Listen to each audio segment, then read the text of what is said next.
Hey, what's up everybody? It's your mortgage expert, Brian McCauley here. So we all know that a housing shift is happening. That's great news for buyers. So are you a potential buyer out there looking to buy and wondering how you can maximize your position in this market and strengthen your offer and get as much as you can since now it appears to be your turn?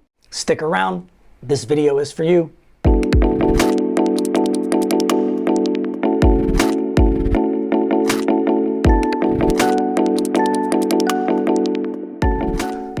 Well, it looks like the table is finally turning in the housing market. Not a ton, but a little in the buyer's favor. I, for one, am okay with this. I appreciate this. I think the housing market has been just rambunctious crazy over the past 24 months. I think a small correction and a little bit of cool down is necessary to give a lot of these buyers out there the opportunity to get a house when they couldn't get one last year, even the year before. So the two big things people are talking right now is the correction with all the inventory coming, so buyers can get their hands on something. And the second piece obviously is the higher interest rates. They are up into the sixes. They're not going to stay there forever. I'm going to talk about that a little bit more. The good news for buyers is you have a bigger advantage to get your hands on a property right now more than ever. So if you're a buyer and you're considering buying, I want to go through some tips and tactics today to encourage you to buy, but also make sure that when you're buying a house, what buyers don't fully understand all the time, and sometimes the realtors don't either, is how to maximize your offer strategically, how to get the most out of the offer so they can benefit you. All parties win, and you protect the equity and nurture the equity in the neighborhood.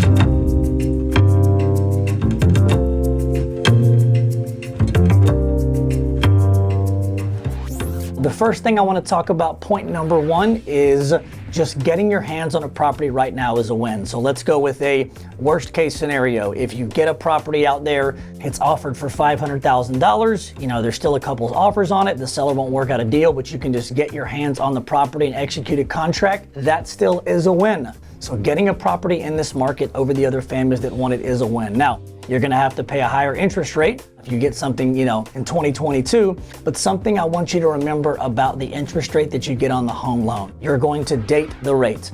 So I want you to think about that, right? What you do is you marry the house, but you date the rate. The rate is temporary. Being in this business for 16 years, nobody I've ever met keeps the same home loan for 30 years. They'll refinance to lower the rate, lower the payment, take cash out of the property for equity, change the term. There are so many reasons that people refinance. Later on, probably 23 or 24, rates will come back down. There will be a refi boom. So I don't want the high interest rates to discourage you from buying a house. Understand that you can buy the house now, you're married to the house, but you're only gonna date the rate. You're gonna date it as long as interest rates are up. And then obviously when they start to drop, you're gonna pick your timing and you're gonna refinance and save yourself 1, maybe even 2% on the interest rate. Then at that point, it'll reduce the rate, reduce the payment, increase your savings, and you'll be in a much better position because you will have owned the house, you will have gained natural equity off the appreciation. Now you'll have an even smaller, fairer interest rate with a lower payment, and that's gonna put you in a much better financial position. So just getting your hands on a property is a win, even if you've paid full price, even if you have to go with a current higher interest rate. Remember, that interest rate's not gonna last forever. Date it for a couple years and then refinance it as soon as the refinance boom hits. The second point I want to talk about is let's talk about getting a deal on a house. So we're going to use the same example again, a $500,000 house. So let's say you're out there with your realtor, the market's starting to turn in your favor. You see a property that's $500,000 and you tell your realtor, hey, nobody's made an offer at $500,000. I want to make an offer at $480,000. Okay, it's a good thought. Strategically, what I want to tell you and what I want to lean into are a couple different ways I want you to change your pattern of thinking on maximizing the concession and the benefit to you as the buyer. So you can do that.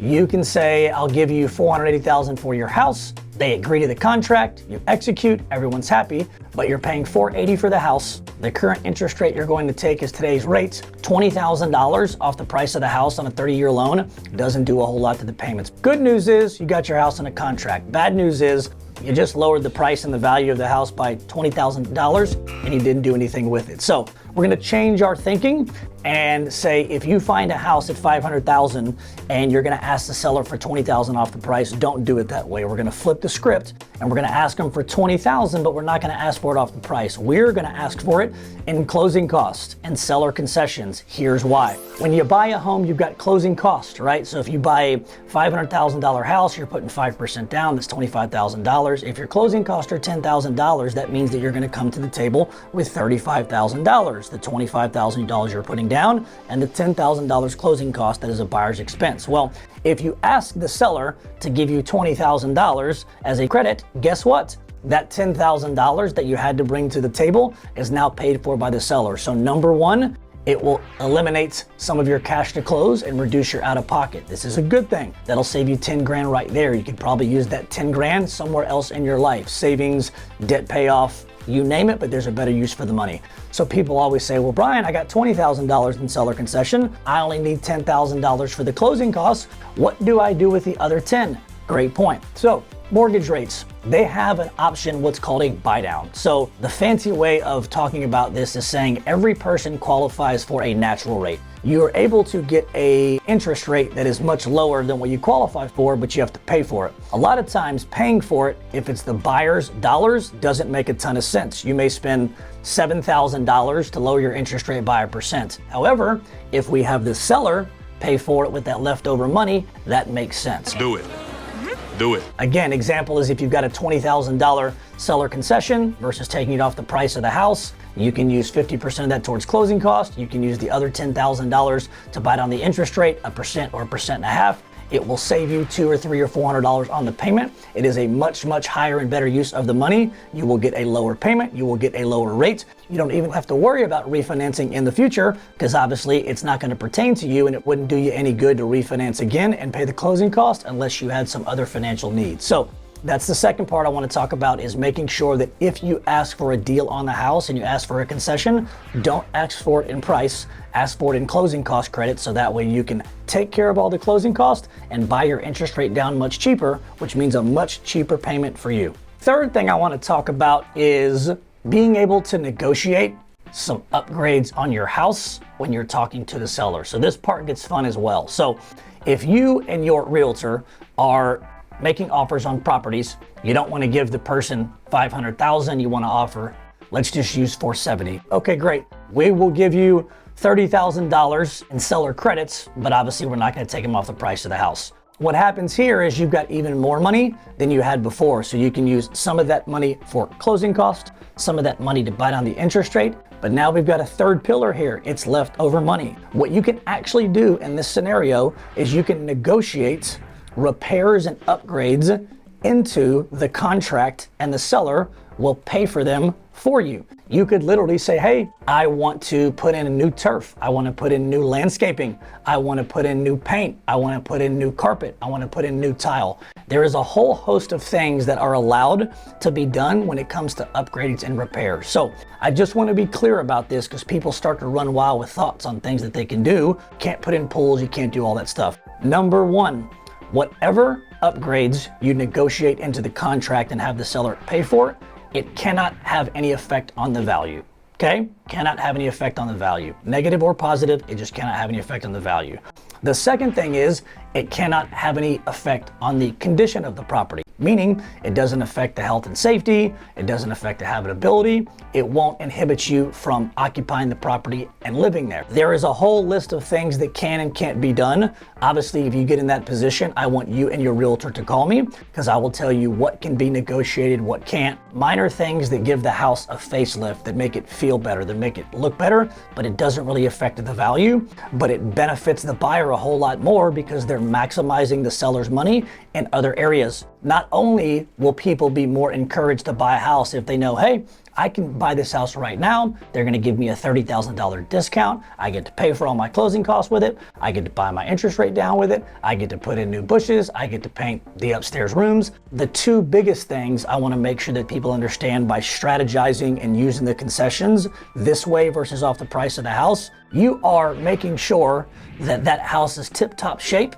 and you are nurturing and protecting the equity in the community. Equity in neighborhoods is a really, really big deal, short-term and long-term. Here's a few reasons why. A lot of people use their house to create wealth, and a lot of people use their house equity to retire. What happens is if you get a bunch of buyers that start asking for deals on houses and they're taking the concessions and the reduction of the price, it starts to decline pretty heavy. So somebody has a $500,000 house, this person offers $480, they accept. The next person offers $460, they accept. The next person offers $440, they accept. And what happens over a 6 to 12 month period, you have a declining market. All of the equity that was once in that neighborhood and made it strong and made it valuable is now gone because buyers and agents don't fully understand the market itself, but also how to strategically negotiate these contracts to get the buyers the best deal, but also to protect the equity. We don't want to strip any wealth out of anyone's pocket. We don't want to strip any equity out of their communities. If some people need to refinance later on in the future, a year to 5 years down the road,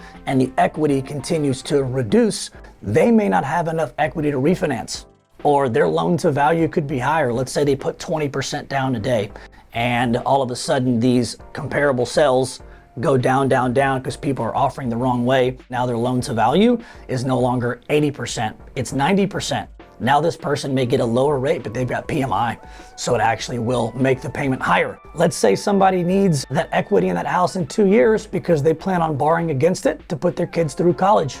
There are all these things that people don't think about when they're making offers on houses, and so that's what I'm here for, is to let everyone know, here's what's going on, here's the best way to do it, here are your options, and here's your why. If everybody sticks to the plan, everyone will win, but it's very important that buyers and agents and the rest of the community knows this before they change the market fundamentally with a bunch of lowball offers.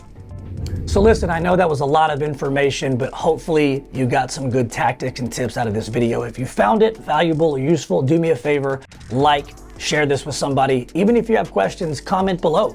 Our team promises to get back to you, and we appreciate you tuning into our channel. If you want to set up a consultation with me, if you got questions about the market, interest rates, what should you do? Should you sell, buy, refi, even run like a rent versus own comparison? Reach out to me, schedule a consultation. Just know I'm always here for you.